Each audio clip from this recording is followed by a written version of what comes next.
Hello, my name is Christian Burgess, and I'm director of the National Disaster Distress Helpline, which is a program of the U.S. Substance Abuse and Mental Health Services Administration, administered by my parent company, the not-for-profit Vibrant Emotional Health. And you might be wondering why I'm wearing a mask. Well, it's not just because of COVID-19 safety.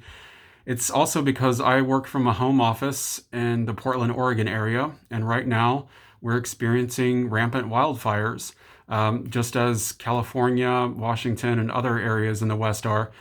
The smoke is pretty bad where I live, and so I'm actually experiencing a disaster right now. I live about 15 miles from an area that is in a level 3 go now evacuation order.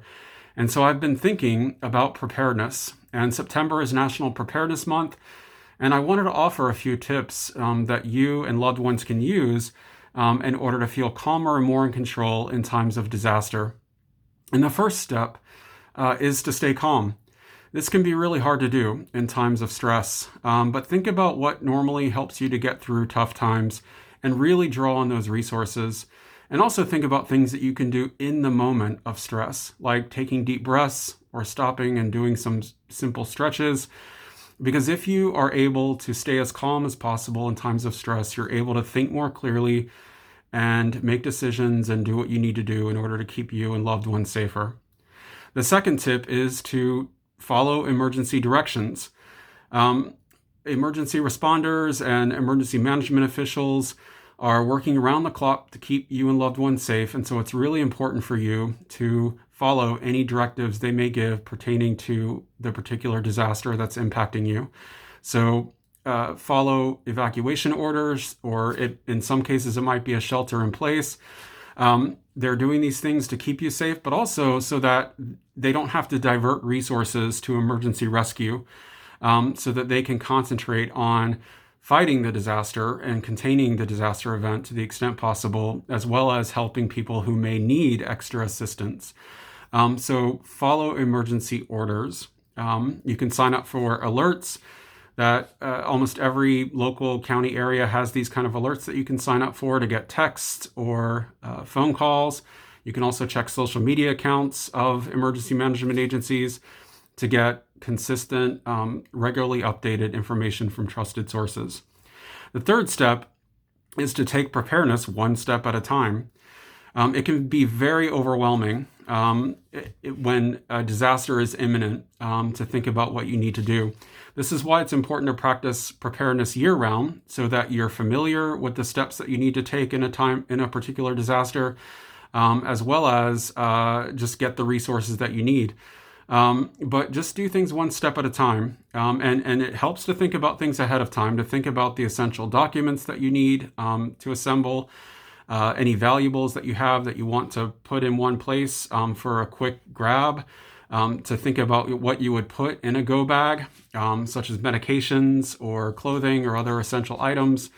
And of course, in preparedness, it's important to think about pets, anyone in the house who may have access and functional needs, and other special resources like that. You can go to a website called ready.gov, which is a program of the Federal Emergency Management Agency, to find all sorts of resources in preparedness for a variety of disaster types and a variety of particular needs.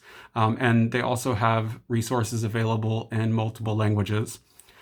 The fourth step is to rely on your support network. That's what they're there for. If you are feeling overwhelmed, reach out to someone that you trust to talk about what's on your mind, a friend, family member. And also, if you're in a safe area, if you're not threatened, then be someone's support network. Reach out to them, check in on how they're doing. It can go a long way in helping someone to not feel isolated and to remember that they have people out there that are caring about them.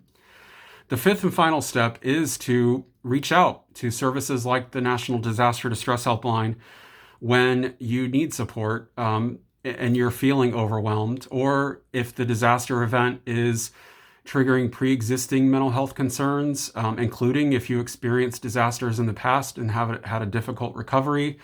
If you have people in your home that you're overly concerned about in the disaster, that's what we're here for, 24/7. You can call us at 1-800-985-5990 and talk with a trained counselor about what's on your mind to help you feel calmer and more in control in a disastrous situation. You can visit us at disasterdistress.samhsa.gov. That's disasterdistress.samhsa.gov to learn more about our services, including other options that you have to connect with counselors. And I also encourage you to visit Vibrant's Safe Space website, vibrant.org/safe space, because that site also has resources in coping that can help you during stressful times. And the final thing I want to say is thank you to emergency responders, firefighters, emergency management officials, healthcare workers, volunteers in disaster preparedness, response, and recovery, for all the work that you're doing tirelessly around the clock, 24/7, to keep people safe.